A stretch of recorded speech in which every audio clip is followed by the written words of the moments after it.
our mic testing. We're just sound checking. Check. Yep. That's great.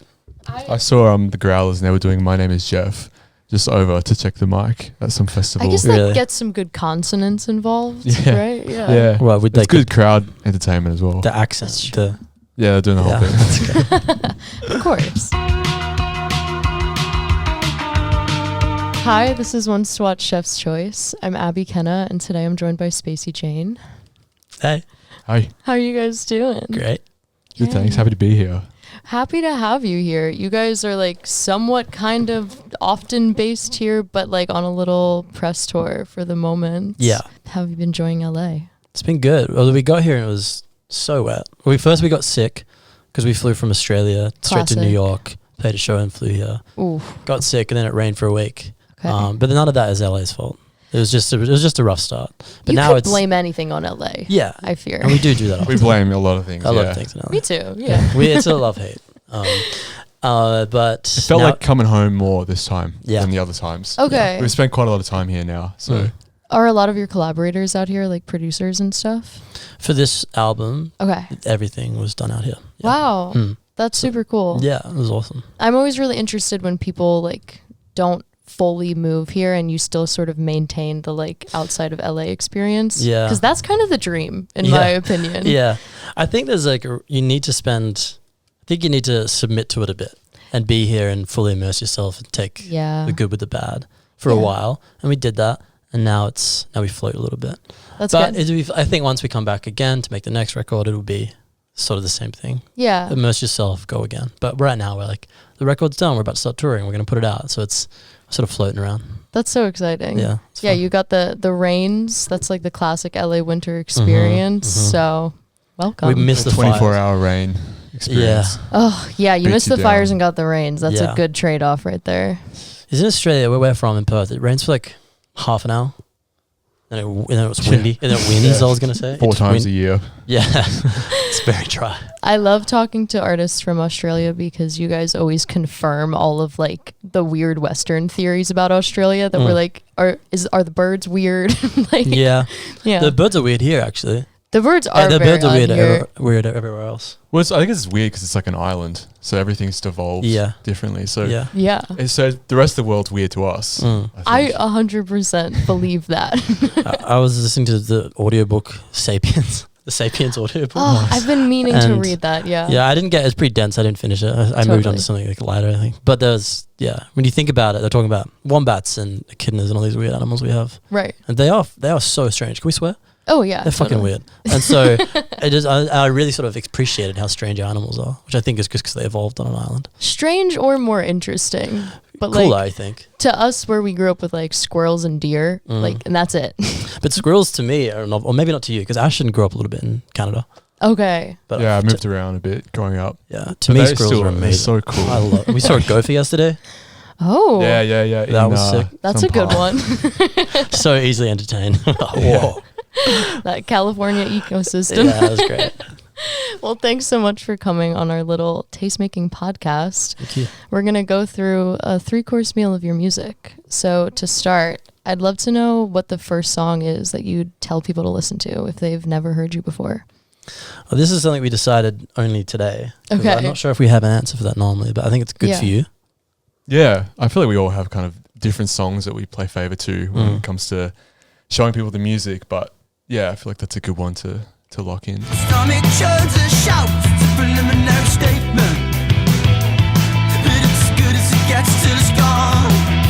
Inner feelings wrapped around my tongue. I can't pretend I love the way it's easy to one-time. Okay. Yeah, We started. Great song, I reckon. I love that song. It's a very fun one live, which I think is important for us. We are a band that started out playing shows and played 40, 50 odd shows before we had music out. There's a real like club scene in Perth where it's like venues like Mojo's and the Rosemount that we played over and over again with a bunch of bands. Totally. That's one of those songs that we had played so many times, dozens before it came out, and it evolved in that way. And also we started writing in 2018, I think. Okay. So, and that's 2 years into being a band. We're almost 9 now, so it's quite old, really. So it was like far enough along into like the live journey and the like band journey. Yeah. Okay. But do you want to talk about the riff? But Please. it's one of those things like a lot of the songs on the first record and the first EPs we played so many times, and so they evolved live first. And that's one of those tracks. Okay. It's kind of nice having the opportunity to have a song. I miss that, honestly. That time you get to spend with a song before it comes out, and you get to have all these great shows where you play the song, and people who go to your shows a lot, they start to know it before it comes out, and it evolves the whole time as well. So yeah, that song absolutely that fed into that song. There's a first time that we'd done a few things like where Ash and I would lock in like vocals and guitar would follow each other, and I remember I was messing around with major seventh chords, like they were a revolution to me at the time. I was like, this is so sick. Just playing so many of those, and we just like playing fast. Like that's really what we used to do, because it's just like that's what gets the reaction in a live room when someone doesn't already know a song. Totally. Like playing a slow song that's beautiful and emotional is amazing when people know the words and they have it in their heart. But it's if people don't know it, they just kind of look at you. But a fast song, like people would mosh like crazy, people falling over the stage, coming on the stage, like that's cool. That was our sort of beginning as a band. It feels very comfortable to us. That it's very much like our wheelhouse, that kind of thing. I love that. So I think like now when we get back to that every now and then, but it's almost like we're pushing ourselves to get outside of that more these days. But then it's funny, we're talking about All the Noise, the first single off the album. Yesterday, I think. And I realized like the riff that I play in that is really similar to the Good For You riff. It's just like, that's cool. But it's maybe just like an evolved version. Which is, I don't know. I really love that kind of stuff. So I'm always trying to push that angle a little bit. What's that? Let's rock out hard a little and bit. fast. That brings up a good point, though. I feel like when you're kind of like an unknown band, you can kind of try shit out live and like really like figure out a riff that like maybe you didn't write that when you wrote the song, but like just sort of like improving on stage that came about. How are you trying to sort of foster that creativity now, where you might be like, are you mostly session writing for this recent project? A lot of session writing for this record, and then a lot of just me noodling around songs. And then Ashton was in LA for the best part of like 9 months. Come over to my house most days, and we would just sit and go. That's sort of, at least for us on the creative side, we would just sit there, and I would just sit on Pro Tools, and Ashton would be like, I've got these 4 or 14 ideas for a song. And then like it's like, okay, let's work through these things. And I don't know, I feel like our focus now more than ever is like melody and feeling like something gets stuck in your head. And that's so obvious, I suppose. But also not when, like you want to feel something, or you like how something feels when you play it or when you sing it. But it's like, does it like make someone else feel something? And I suppose 100%. that's where we focus now more than ever. I feel like the difference between our approaches back then was like come from like a jam or something like that. Sure. Is that now when we work on a song, we have a lot more time to work on it because we don't annoy each other by playing it over and over and over again. That's kind of like it wears thin when you kind of lock in your part, you play it live a few times, and then you don't really want to have radical changes. Whereas then the way it works now, like Caleb sends me a demo or something like that, I can go just insane. Which is great. Which you do. do. Spend like 8 hours on one part and get nothing. Or like the second thing I did, I bring, and Caleb's like, oh, that thing. I'm like, oh, but I did all these. No, that's the cool one. Right. Like you say, like it's a time thing in a way, because when you're in a room and everyone's playing it, you only spend like a few hours on the song. Like you can't play the same song more than like 100 times before everyone's like, okay, I'm not fucking playing this again. Right, I'm over it, leave it as it is. Yeah, but when you have a demo, it's just like you just go and go and go and sit with it for ages, and then you revisit it a month later, which is how basically all music is made now. But for us back in the day, like I didn't know how to use Pro Tools, and like we would just jam stuff out, and I'd be like, here's this voice memo. Right. And we're like recording parts based off of voice memos in the studio. Which is also just like a great way to sometimes go back to writing. Totally, yeah. There's like merit to all of it. Yeah, it's just a totally. creative process, and you switch it up. And if one's not working, then go back to the old way. Like, it just depends. You never know what you're going to get out of it. Yeah. It is a skill though that I don't think a lot of like modern artists really start with now, because like GarageBand and like session writing is just so like easy now. So it's a cool skill to have. Yeah, it's fun. Well, Like, sorry, you go. yeah, I remember just the first sessions, the first time I ever wrote in a room with someone else. It was only in 2022, at the start of the year. Sure. After, we've been a band for, I've been writing songs since 2011 or something. Wow. So it was like a long time Totally. to have never worked in that way before. So that felt really radically different, and that was a big learning curve. So, and I'm kind of glad we did it in that order. I think so. That's worked for us. It gets the most like authentic sort of songwriting toolbox, I guess. I think so, yeah. And I know what I want something to sound like. But then also, you at the same time, you relinquish some of that control so that you can let someone else have a voice in the room. But yeah. Yeah.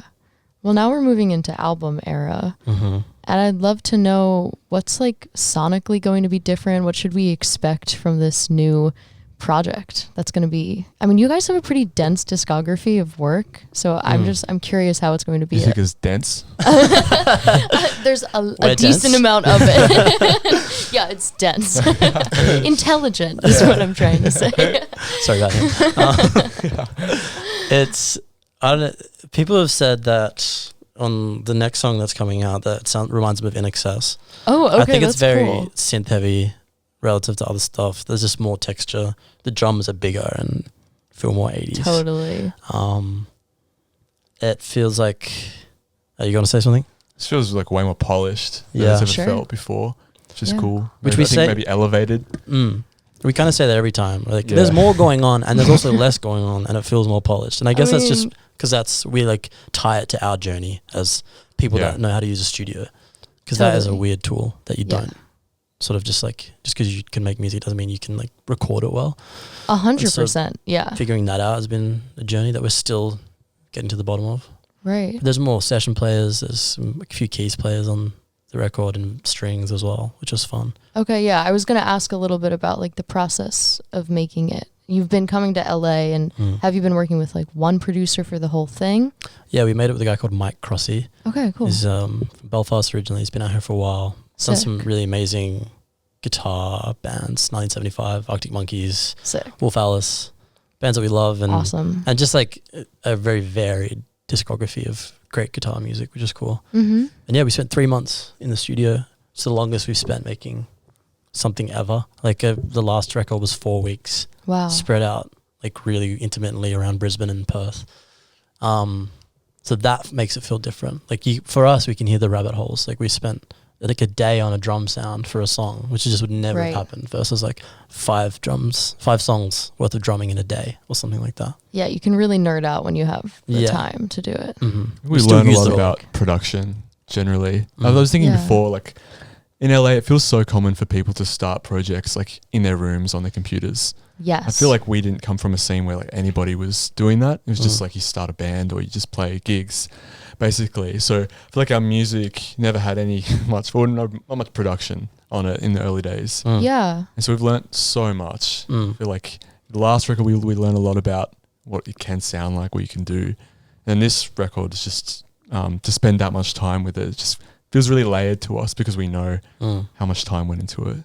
Yeah, I feel like the production can really play a part in like the songwriting if you have the accessibility and like the time and the tools and the people. Yeah, so definitely. I mean, there's so many parts of this record that were baked in before we went into the studio. Yeah. And like, little riffs and weird things that I did that just we ended up putting in the song anyway. I was like, why go to try and recreate this thing that already serves a purpose? Like it's giving the song a certain color or flavor that you're not going to recreate necessarily, or you don't need to. Yeah. Yeah. The intro track has got voice recordings. Yeah. In it, like phone recordings. It's like that's like weird non-production production choice. It's also textures. Yeah. As for a song that's not the next single, but the one after that, and Mike was messing with all these weird little arpeggios, like guitar and synth ones. Cool. And I just filmed him doing it because he had all the layers, and I was like 20. And the song now is 5 or whatever, but I filmed it. I was like, this sounds amazing. Let's make this an intro. So like the album starts with like an iPhone recording, a audio ripped from a video that then like filters into the song. Wow. And then all these voice memos of the songs being written over like the 2 years preceding that. So that's really cool. it's fun to hear them. Yeah. All pitch shifted and like time shifted, so they like messed up. Yeah, it's fucked up. Yeah. Well, I'd love to know a song that represents the album and like what the meat is of this era of Spacey Jane. All right. You want to hit this one? Do we pick one? Yeah, I think I would say How to Kill Houseplants. Okay, All right. cool. One of our songs. One of our songs.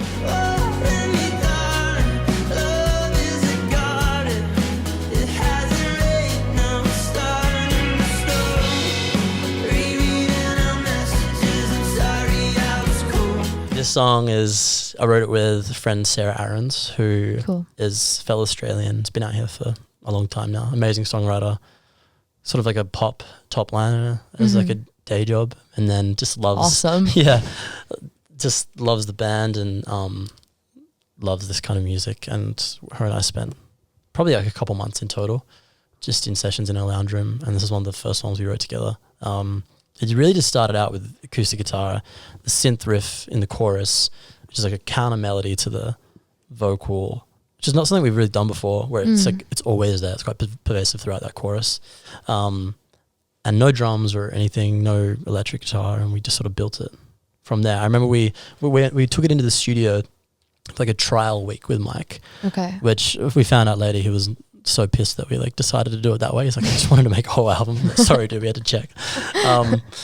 And yeah, we started with basically nothing and built it up to what it is, and then came back to it at the end of the record and like changed the drum sound, retracked acoustics, retracked vocals.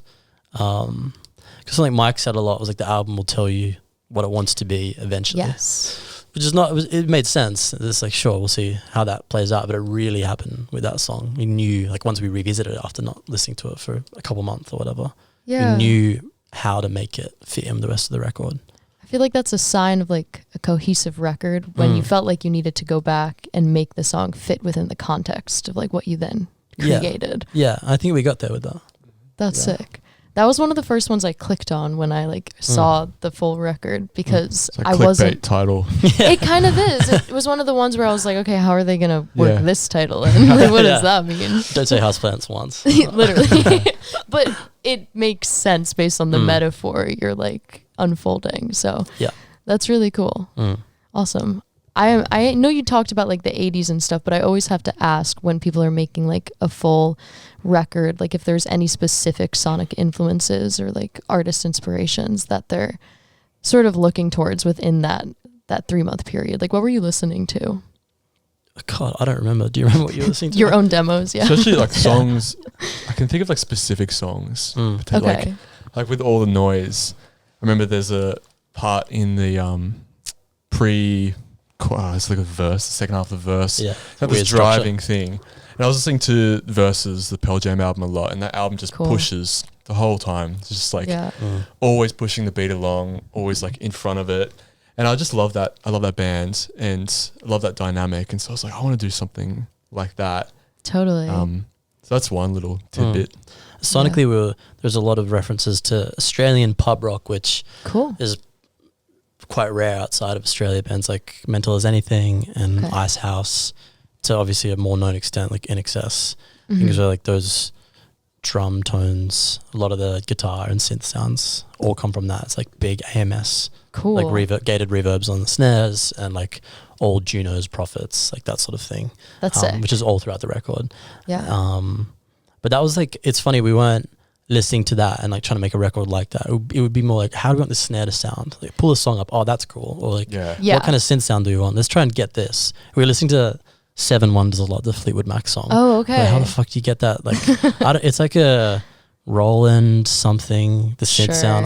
We tried to find it for so long just to like find it and then make something like it, but we couldn't get it there. Those are the Easter eggs I like though, because it's like you can hear like the little bit of Pearl Jam like on the distortion on the guitar or something like that, rather than like this entire song sounds like the 1975. It's like bits and pieces of what you were inspired by. It's really, I think bands and artists do themselves a disservice when they go into a whole project or a whole song and be like, we want to do this, and like it makes sense. But you really just end up making something that unfortunately sounds exactly like the other thing. Yeah. I think sometimes it's good to sort of think about, I don't want this to sound like anything else, I sort of, and when it does, you kind of like maybe shift it a little bit. Yeah. I find myself thinking this that. is too close to something. Yeah, we like regularly pull riffs out and things like, because it's like, like that sounds so good. Oh, that's why. Yeah. It's from that song. I accidentally rewrote the closing time by Semisonic riff, and I was like, "What? That's great stuff." It would have been great if they hadn't done it. Yeah, exactly. It's funny when it takes you a couple weeks as well. You're like, oh, fuck, that's what it is. That's brutal. Yeah. But we also had that experience as a band. None of us really listened to the same music when we got together, and still we listen. Sure. We share a lot of tastes, and we often, if one of us really likes something, everyone else will. Mm-hmm. But I think the fact that we didn't all come from the same genre of like, we all listened to basically guitar music, Sure, yeah. from like, you know, the late 80s through to now. But the fact that we're not from the same sort of genre of all that indie, I think helps. So that we're all kind of pulling in different directions sonically. Totally. Yeah. I think I got obsessed with Tom Petty while we were recording this album. Good stuff. You So did, I I think remember that that. kind of made it in there a little bit. Wow. I hope so anyway. We'll look for it. I'm curious as well. Did you notice that there were any like themes that sort of made themselves apparent while you were writing the album? Or I guess follow up, did you mean to sort of write with any sort of like concept in mind? Question mark. No concept in mind from Sure. from the outset.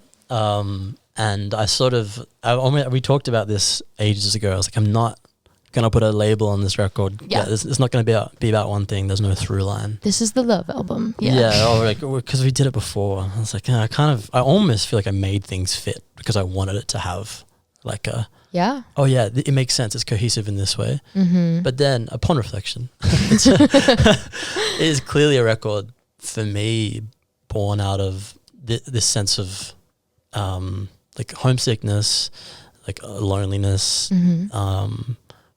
feeling overwhelmed by LA and this like huge project. Yeah. And then what that sort of made me do was reflect a lot. And I see the sort of vulnerability in the lyrics and the confusion and like looking back and asking questions about all sorts of experiences growing up and even in the last 10 years of adulthood or whatever. So there's, for me, that like I see that throughout the record, but I think it more sort of colors the record emotionally versus, you know, all the songs are about this thing. Right. Whatever. It wasn't the perspective you went into each writing session with, but Not at all, yeah. collectively, like there's a hint of that. I think Yeah. so. Yeah. That's cool. I think it's almost better that way. I think so. Yeah. It's kind of comes back to like if you're trying to make a record sound like something else, like you're inevitably it's gonna be like a rip-off of something. It almost has to Yeah. evolve and be its own thing. Totally. I think. I love that. I saw watching you sort of discover it Yeah. thematically, lyrically. Mm. I love that it always feels like you're being just true to yourself Mm. and authentic. And then because of that, you get this piece of art which like reflects these parts of you in this journey or whatever. Thank you. And I think that's a cool way to make art, I reckon. Like Yeah. rather than Yeah. be like, I'm gonna make it about this, and like maybe we'll get there where we like do the whole concept album thing. But I think it's like so honest and poetic when it's formed like that. I think so too. I think you end up putting so much of yourself into it that it just like is you from those 3 months. Yeah. And like, how could that not be cohesive? Totally. And Unless you're changing your personality every week. But yeah. Well, yeah. Well, yes. Yeah. It also stops you from like rejecting certain ideas or avenues because you set rules for yourself in advance. Right. Which I think there's a limit to that, obviously. Some things you're like, we shouldn't do that. That just sounds insane relative to everything else. Yeah. But if you're too harsh on that line of thinking, then yeah, you restrict yourself a little bit, I think. Yeah, that's great. Okay, well, the entire album will not be out when this interview is posted. So I would love to know for listeners, what's a little dessert track, like the cherry on top upcoming song that they can look forward to? Oh, you know what I think we did? I think we like got our orders messed around. You guys probably noticed that. What should be the cherry on top, the dessert song? Off Also, the could cuff. what Like, is this process? what is this? I thought we were I picking wanted to like talk other about all the songs and noise. we're doing our songs or Oh, you thought it was other people's songs? That's initially what we thought. initially, yeah. Well, that's another great podcast Yeah, idea. we can just so sit for I'll that. We'll do that just after take that this one. Yeah. I gonna- think maybe even you could do separate ones. Like, what's your favorite song off of the album? Okay, this is Yeah. good. You want to go? Yeah. I really love Through My Teeth. Okay. But then there's a lot of songs that I love so much. So I think just that one particularly, I remember driving and listening to that and just getting goosebumps a lot, like 7 or 8 times. It's like kind of annoying at this point, but I think that means it's good to me. Yeah. Yeah, they're all really. There's a lot to say about a lot of them, I think. Yeah, I'm gonna say August, which is the last track on the record. I wrote that. I started writing that in September 2022, and I remember sitting in this Airbnb that had no central air, and there was like a window, like a portable unit, and it was like 40 degrees Australian Celsius, so I don't know, like 100 plus. Yeah. For those that like Fahrenheit, and it was just like really hot. I was just shirtless and like dripping in sweat on this tiny little fucking table, trying to like sit next to the AC. And it was a song about like feeling guilty about leaving home all the time, and then turned into a song about like predicting a breakup that then happened, and like all these things. And it took like the last lyrics of of that song, which are the last of the album, were written the morning of the last day of tracking vocals. Oh wow. And it's like this like 2-year journey of a song that sort of evolved. That's cool. Yeah, and I really I remember just crying like singing those last lines in the studio on like the second or third last day we were in there. And just to me that song means a lot, and it feels really like specific in what it's talking about. And so when I listen to it, I'm like, oh yeah, I remember that. Wow. Yeah. That's cool to know that it was such a journey to get there. Yeah. And the perfect closer. Yeah. Yeah. And That's then it ends with If That Makes Sense, which is then what the album is called. And that's The why the title album's track. called that. Not really because of that. It's for a bunch of reasons, but I it's was sort of gonna like all ask. tied in at one point. I'm just always curious why that was the one that felt the title, why it felt like it sort of encompassed the entire album. The idea was that I say If That Makes Sense all the time. I feel like a lot of people do. Okay. But it's sort of that you'd be talking about something, you spew all these ideas out, and if that makes sense, it's kind of like discounts what you're saying. It's a way of almost getting out of any responsibility for what you said and just saying, I don't really know, like, does it make sense to you? Like, you tell me. Sort of like putting it in someone else's hands, putting the ball in their court. And that was almost a way of, getting out of making the record about one particular thing. It's like, here's a bunch of ideas. I don't know if it makes sense, but here you go. Right. It's like, let me be really vulnerable and like earnest for a second, but like, if it didn't make sense to you, like, never mind. Yeah. I could love that it's the last thing you hear on the record. So you listen to the whole thing, like, that makes sense? Yeah. Yeah. That is cool. I love it. Okay, well, I have 3 final questions for y'all, rapid fire. I would love to know if your music was a candle, and specifically the album, if that makes sense. What would it smell like? The Marlon and Gertz cannabis candle. Just because that smells really good. I don't even smoke weed, but that feels nice and warm. Yeah, I hear that. Yeah, one of those like really like ones you have when you have a bath. It's like vanilla or something. You got bath candles? That's sick. Okay. Yeah. What are some options for candle smells? Candle smells. Well, I have Birthday some cake. people take it like really seriously, like Santal 33. And then like, do you know the artist Medium Build? Amazing. He said his candle would smell like whale dick. Wow. Okay. So I wish I knew some what that people smelled are like. very abstract about it. Yeah. Whale dick. Yeah. I reckon that would smell terrible. I think that might have I'm been what gonna he was go out on a limb going there. for. Yeah. I'd also love to know what your favorite sound is right now. Like a life sound, not a music sound. I can tell you what my least favorite sound is. These headphones have been creaking on my ears. It's like, It's true. it's like, I've been wondering if the mic's picking it up. It won't. Okay, that's I good. always wonder about that, but it does sort of feel like your jaw is just like cracking as you're speaking, but no. Actually, my favorite sound right now is because Ashton, we're all in an Airbnb together, Nice. and I've never stayed with the band in LA, and Ashton and I have never really lived. We've never lived together, or stayed together for more than like a week. So my favorite sound is Ashton saying "Morning, brother" every morning. I wake up. Aww. That's nice. That's a good one. My favorite sound has got nothing to do with you, unfortunately. That's why I lock it in. You know when you go to sleep and you turn your alarms on? Yeah. Or alarm? Oh, I like to do a I've couple. got multiple Yeah, me of too. those. It's You try a to say problem. alarm. Yeah. I just have one. Just one. No, but I always do this thing where I turn it on to like loud mode. I don't think Okay. you need to do that. Yeah. I think it goes off anyway, but it's just like, I have to do it. and then I do that and I turn up the volume, so I don't want to miss the alarm. Yeah. And then you click the thing and it goes. It's true. Like, I can go to sleep now. That's a good sound. Yeah, that's quite satisfying. Apple nail their like haptic sounds and stuff. Yeah. What's the word for the artist that like makes all the like the Like a Foley. Yeah. I want to Yeah. know Apple's Foley artists. Yeah. That We were talking about Foley the other day. We just finished, Ashton finished Severance, and then he rewatched it with me the first season. so good. And then when Ivan is like squirting the paint out of the tube. Yes. Sorry. Irving, yeah. It's the most foul sound. The Foley went crazy on that. Yeah. Oh my god. No hate to them. Sorry. Don't come on that. It sounds like we recorded in a bathroom. Yeah. Say that much. I need to go back and listen to it now. That's awesome. It's intense. Yeah. Wow. Yeah, I could have a whole other podcast about Severance. Yeah. That's crazy business. We'll come on that. Yeah. Yeah, please. My last question for y'all is who your ones to watch are. So who are you listening to that I should also be listening to? Oh, we're collectively loving Wonder Horse. Yeah. Oh, so good. An obvious choice. Sick. Yeah. We saw them at the Troubadour last week. Oh, cool. I think. It was amazing. Yeah. I was in awe. So sick. It's so cool that there's music around that sounds like that again. Yeah. Because you really hear like the Nirvana influence and stuff. And it's just, I don't know, it's sick. Great band from Melbourne called Teenage Dads. Okay. They're starting to do laps internationally last couple of years, and I reckon they're really great and onto something pretty cool. Sick. Check them out. Okay. Yeah.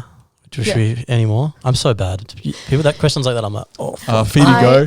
Yeah, Phoebe Phoebe Go. Phoebe Go is You great. familiar? Yeah. Oh Phoebe? yeah. So Yeah. sick. Yeah. Super stoked Yeah. on Phoebe. Yeah, she's Have awesome. been for a while. Like she's really been doing it. Yeah. She's So. awesome. I think That's it's everyone's kind of secret favorite artist or something, you know?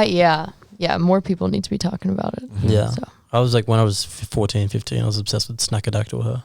Oh, yeah. The first band, like the indie band in Australia. Okay. We're like, all over Wow. Triple J and stuff. So it's cool to see her still going, making great music. I didn't even know that lore. See? Yeah. There you go. Deep Australian indie lore. Okay.